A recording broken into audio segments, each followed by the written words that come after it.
Hello, I'm Nancy from Black Sheep Knitting in Needham, Massachusetts. I'm sitting here in my yarn shop in a suburb of Boston. We're not far. We have commuter rail service from Boston, so it's easy to get here. There's also bus service, and of course, there's always Uber if you want to come out here if you live in the city. I wanted to thank everyone, and I've read through almost all of the replies that I got to my question, where are you from and what are you knitting? And the response was amazing. It was all over the board in terms of what people were knitting. There wasn't a consistent theme of knitting. So I think but where they were from was really interesting. We had 6 people from Australia, New Zealand. 3 or 4 from New Zealand, Germany, Switzerland, no, not Switzerland, a few from Denmark, Scotland, England, Canada, a bunch from Canada. I don't think we got anybody from the South America or south of us, which Just I thought was Australia. interesting. Just Australia, but I was thinking about, South America, Central America. So I guess we don't reach that place. But I was surprised about Australia. I tried to answer people's questions. I did have one that stuck in my mind was somebody asked, would I do a podcast or something about pockets? Well, the thing about pockets is there are all kinds of pockets. And there are ones that are just within a seam. There are ones that are just on the outside of something. I tend not to put pockets on things that I'm knitting. I don't know why. I don't. I guess I don't like pockets in my clothes. But what I would say is to always just follow the directions on your pattern and do what they tell you. I think probably for some people the hardest part is sewing if it's an added, like an applique pocket, how to do the stitching on it. And for that I would really look at what they tell you on the pattern. You could look up on YouTube, the best way to put on an applique pocket. You could look that way. I'm not sure. I will keep looking if you still want to respond and say where you're from, what you're knitting. Please do. It's always fun to hear from you, and if you have questions for us, we'll try to get to reply. I wanted to, in keeping with our theme of what makes a good knitter, I'm just going to talk about a few things today. I was talking about our theme has been how to be a good knitter. So then I got to thinking, and I thought, well, what makes a good knitter? Why is one person better than the other? Why are you a good knitter and a not so good knitter? I would say one of the things that strikes me as important is to have confidence. And so to be able to look at a pattern and say, yeah, I can do that. And not stop right away and say, no, I could never do that. If you can read, you can knit. It's like if you can read, you can cook. It's the same idea. So confidence is key. Thinking you can do something will help you a great deal. And that, you can always get help. We ask each other for help all the time, and we're here and you can come in and get help. Another thing that I think makes you a good knitter is even stitches. If your stitches are even and you're using the same tension and the same method to knit every time, that also makes you a good knitter.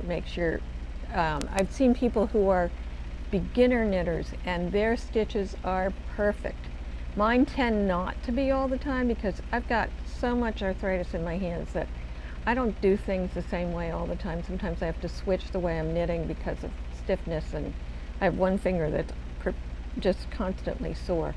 But if you're using the same amount of tension every time, you're going to be happier with your knitting, and you're going to be more confident because your knitting looks better. one of the other key things on making you a good knitter is being able to identify mistakes and knowing how to fix them.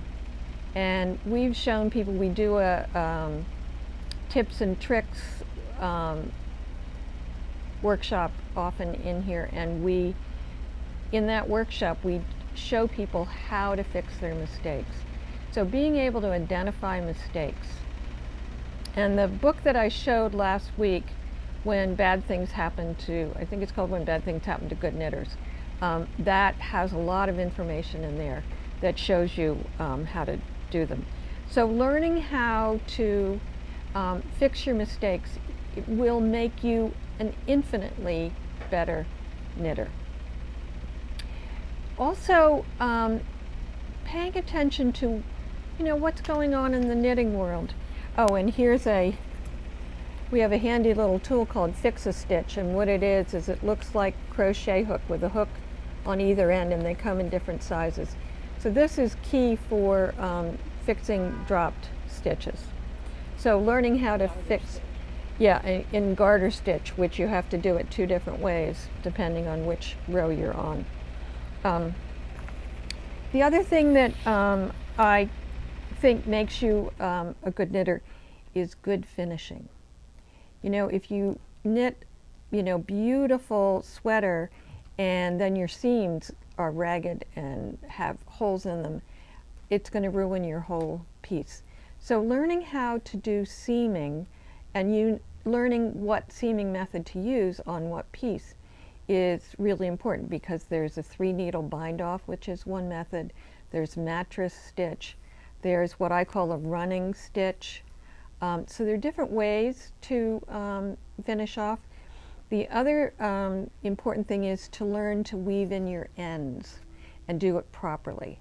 We can do some demos of these things as we progress during the summer.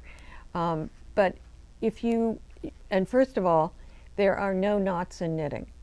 So if you've been tying a knot in your yarn, that's a big no-no. And the reason is that with wear and when you wash it, your knot can come undone, unless you're doing a magic knot. So if you know how to do a magic knot, those apparently do not come undone. But if your knot comes undone, you're left with 2 little pieces of yarn and a big hole. And it's very difficult to then finish it or fix it. You'll have to have more yarn. You'll have to learn how to weave those stitches together. So remember that learning to weave in your ends is really important. So all those finishing techniques, if you get good at those and you practice those, it makes a big difference. And I think that helps you become a better knitter.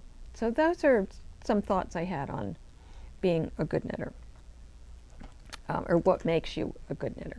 We'll have more tips as we go forward in the summer. I wanted to show you a sample that we had made, and I apologize I don't have the pattern, but it's called Marieke, and it's M-A-R-I-E-K-E, and this is a child's sweater, and it's made in vintage baby, and I was really pleased with how this knit up. This is a DK weight acrylic, nylon, and wool blend that is, you can wash it, you can put it in the dryer. It's a beautiful yarn, and we did the color work with just, Beth made this, and she just took a skein of edition 3, this is from Schopel, and it stripes and it has some marled look in it, and so she just knit straight down through the ball through the color work. So that was one combination. We have lots of others, and here's another one that we thought was really kind of beautiful, but we have other colorways in the edition 3 and lots of colors in vintage. So this is a fun, if you want to try a first color work project or you want a quick baby knit, this is a really fun one. So I recommend that. I wanted to show you something I'm knitting. I was in, I don't know, this summer, knitting funk really got me. And I had been making the Paul Clay sweater, which I just kind of got sick of. And I'm about to go on a trip, and I thought, what am I going to take with me? I don't know what to do. So I saw Robin had on a sweater that was a V-neck, kind of straight down sweater you'd wear hanging around the house, just really fun. So, and she had done, I don't know what she had done hers in, but I remembered that somebody else had made a beautiful sweater in this yarn called Akari. And I probably should get more out to show you the colorways. We've shown you before. But I decided I wanted to do a V-neck sort of slouchy sweater. I don't think this has a folded under hem. And I don't think I'm going to do that. I think I probably will do a small ribbing. But I like the V-neck. And so this is the colorway I'm doing. I forget the name of it. But it has lots of color in it. So it's going to stripe and change. And I've started it. And it starts off, you're doing the back. And I believe this is the top of the back. And I think you pick up stitches and then knit around to the front. So this knits down quite a way. And I just started doing it and I just loved it. I just love this yarn. So I'll show you some. It's soft. And we talked about this last week because of the different fibers that are in here. It's silk, cotton, viscose, mohair, wool, polyamide. Whoever got the idea to put all these together, I do not know. But this is one of the colors called Yasugi? Yasugol? I'm not sure. I'm not good on these Japanese names. But this one is beautiful colors. This one is Wakayama. I love this with the pinks. I was very tempted for this, but I think I want this for the winter, and I of course love blue, so that's a pretty one. And this one is called, and incidentally these have 480 meters in these, so if you look at the price tag it's a little pricey, but you're getting twice the yarn that you would in a 100-gram skein. These are 200 grams, so it's double.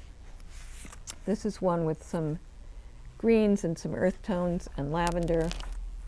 This one is called Sultama.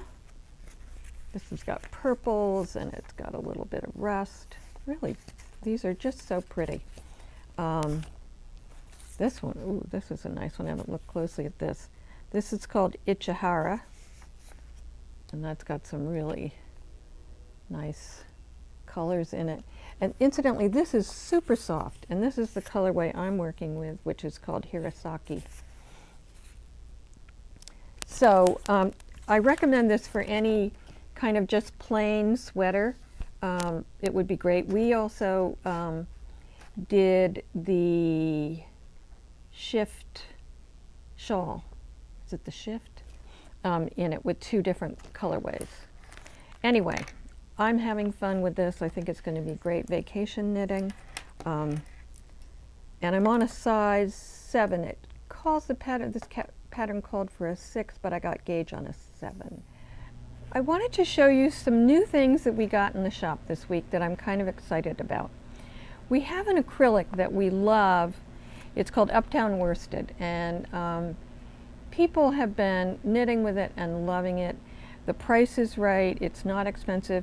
It's a beautiful acrylic that does not pill, and it's a very rugged one. You can put it in the washer and dryer as long as you've woven in your ends really well. So we have a lot of colors, but new to me is a multicolor that I believe stripes a little bit, and it's called Hues, Uptown Worsted Hues.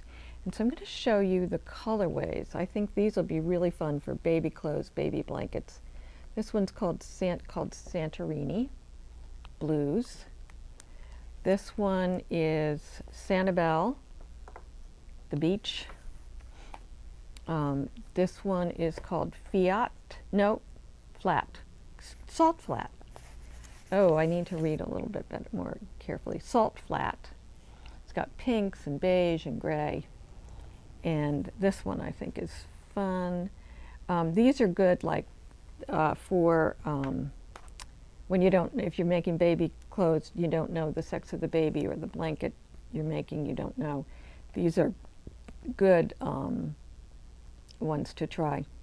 This is called Mimosa. And this is another one, gender neutral, one called Key Lime Pie. I love that. It's a very sweet baby colorway. And for those people who like neutrals, this one is called Pink Sand, though I don't think there's any pink in this at all. So anyway, those are great for blankets, sweaters, all kinds of things, baby hats. I recommend those. Another new thing, this is a new company for us. This is a shawl, though it hasn't, or a scarf, it hasn't been blocked yet. And this company is called Beat Street. And I saw this in another shop and I just really loved it. And I thought, this is a fabulous scarf for the summer. You could block it out to be even more shawl-like. This will get blocked. It just came in from one of our knitters. So it comes in kits, in these great kits that are in the shape of a pie, or a pie wedge.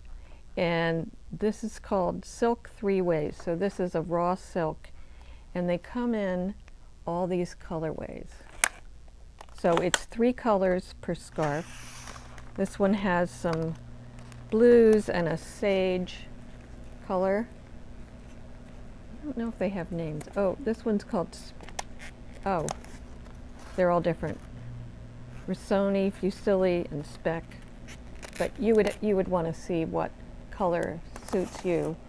And we have this one. This really appeals to me. The red in that is just, I think, stunning. And these things are so lightweight. You can wear them, you know, in the heat of the summer. We have both my phone and the shop phone ringing at the same time. This is the colorway that this sample is done in. And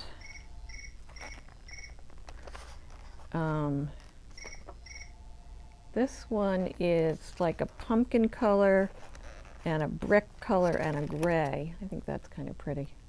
Very fall-like.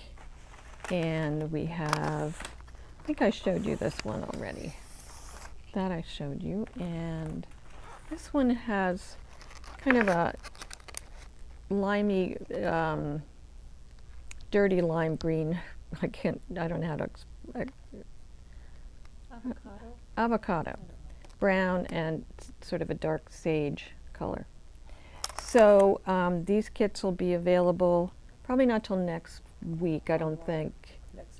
Next week, and in the shop also. I don't know if we have to receive them in our system, and the person who does that is on the road. So we'll see. But anyway, it's something to think about. It's a nice little gift for somebody if you want to give a knitter a gift. It's a fun thing.